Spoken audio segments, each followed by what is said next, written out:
So I'm going to be 70 next month, and my friends that went before me even exceed me by a few years. So when Emily said she was putting this together, I was like, oh, this is really interesting to get the elders to talk about the beginnings. It's older than me. This is true. I can vouch for that. So it's really interesting to be an elder and to think of the things that you do now, the things that have captured you in your life, and where did they start? You know, when you're a young person, you don't really know that. You don't know what's going at the end is going to be the thing that's lifting you up and carrying you, but you can look back and see the beginnings, and that's what I'm going to do a little bit tonight. So I'm almost 70, but my mother is 94. Wow. And she's moving to assisted living on Tuesday, and the brain is going very quickly now.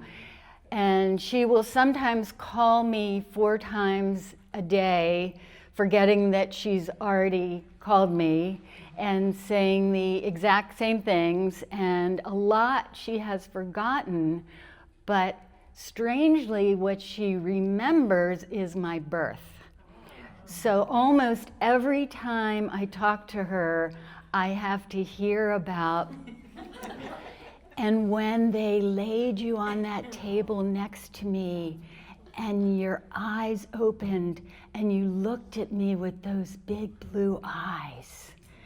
And she repeats that all the time about my birth, so my beginnings. I hear this story. But there's more to the story that I think she's forgotten now. She only told me a few times way back, and that was about the dream she had that night. And it was some strange dream where mathematical formulas, and I knew the secret to the universe. And in the morning, when they said, "Do you want to hold your baby?" she said, "No, I'm afraid I'll hurt it." So she was kind of afraid of me. It was interesting.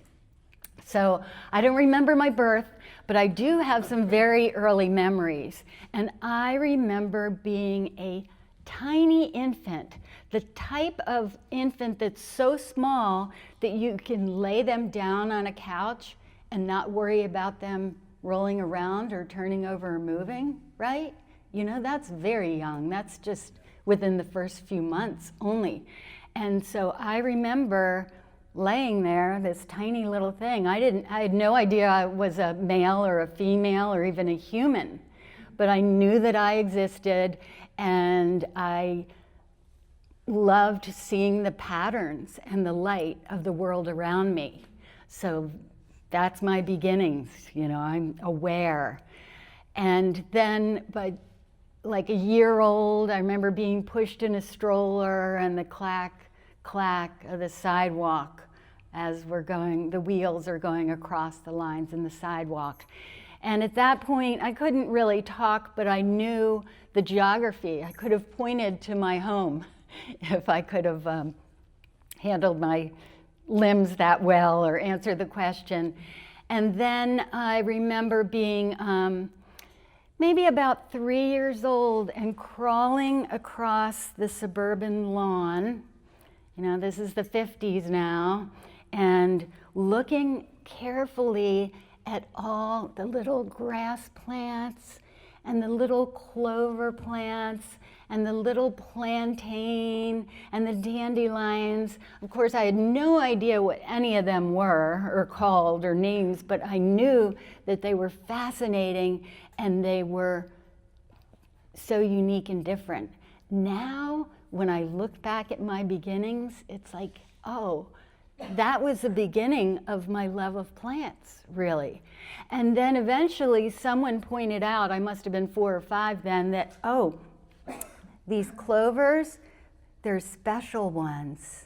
They have 4 leaves, and they're lucky, the 4-leaf clovers. And I became an expert at finding four-leaf clovers. And I even had a special patch that I could go to, and on demand, I could find a four-leaf clover. And I got so good at that that I could be walking across a field and just reach down and there's a four-leaf clover. People were amazed. Sometimes I found five-leaf clovers. So then I moved from the clovers to about age 12 now. My father moved to Indiana, and in the yard was a flowering magnolia tree with those big blossoms, the pink and white blossoms, and they open in one day. And I was amazed when I realized that plants could move, all in one day. They're going from this big bud to this flower. It was fascinating. Nobody pointed these things out to me. I just discovered it. My father came home from a trip, and I was like, I couldn't wait to show him. Look what's in the yard. Look what's in the yard. Look what it's doing. And he, It didn't seem magical to anybody else but to me, but it really was magical to me. And after high school, I learned that these plants were something that you could study. I had no idea that. There was nobody in my life that was really mentoring me in this, so I don't know where this came from. People always ask me, where did your love of plants come from? And I think I was born with it. So when I had an opportunity to study further, I studied plants, of course. So I learned that other people were interested in plants too, and that plants had names, and they had preferences, and they had animal associates, and I started learning all I could. My first degree was in plant science. Since then, every job I've had has had to do with plants. I'm going to look at my list now because, as you know, I'm old. I've had a lot of jobs, all with plants. So I was a county extension agent. I was a landscape designer. I was a botany teacher. I was a rare plant surveyor, a researcher, a writer. Oh, I forgot, university teacher. But as the years went by, the plants that attracted me became larger and larger, and then it became the trees, right? The largest of our plants. And now, not just the plants, these big plants that tower over our heads, but the homes that those plants make for all the other organisms. And in 2012, I started an organization to save those forests with the largest and oldest trees. And it's now a national organization with a nice staff and a nice budget and thousands of supporters. And so honored to be able to, from that little beginnings of looking at those tiny plants on the lawn to now being able to be a spokesperson for the forests and writing books about trees and just still loving plants as much as I ever did when I was crawling across that little lawn as a 3-year-old. So thank you for your attention.